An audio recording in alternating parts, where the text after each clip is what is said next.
Owners of hybrid and electric cars in North Carolina may be hit with higher fees because they don't pay the same amount of gasoline tax as drivers of traditional cars. Now, the proposed state Senate budget calls for an increase on top of the annual registration fee. News 13's Frank Crocker joins us live with tonight's reality check. What is the rationale for this, Frank? Well, that hybrid and electric car owners aren't paying their fair share to maintain state highways. But the drivers who'd be affected in all this say that that concept is anything but fair. We all pay $28 a year to register our vehicles, a flat fee. The Senate budget proposal on the table now calls for $50 added for hybrid owners, $100 tacked on for anyone who drives an electric car. The argument is we all use the same roads that all need to be cared for, and the funding for that work comes from the taxes we pay on gasoline.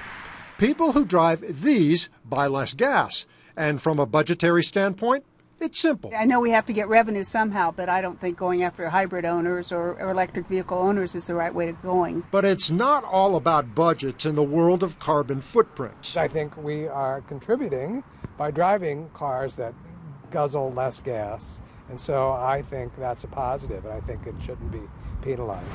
Obvious opinions from those who drive hybrids and electrics, but what about those who go the conventional route? How do they feel?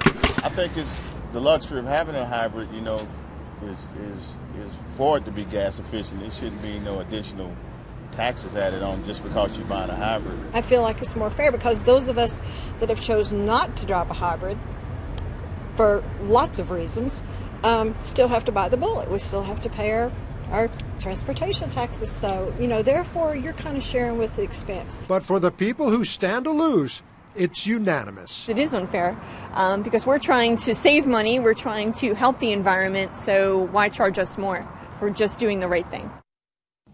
Now, these new fees would bring in an estimated $1.5 million to the state highway fund, and that is certainly going to increase as more and more people buy the already popular hybrids and electric cars. Live in Asheville, Frank Crocker, News 13.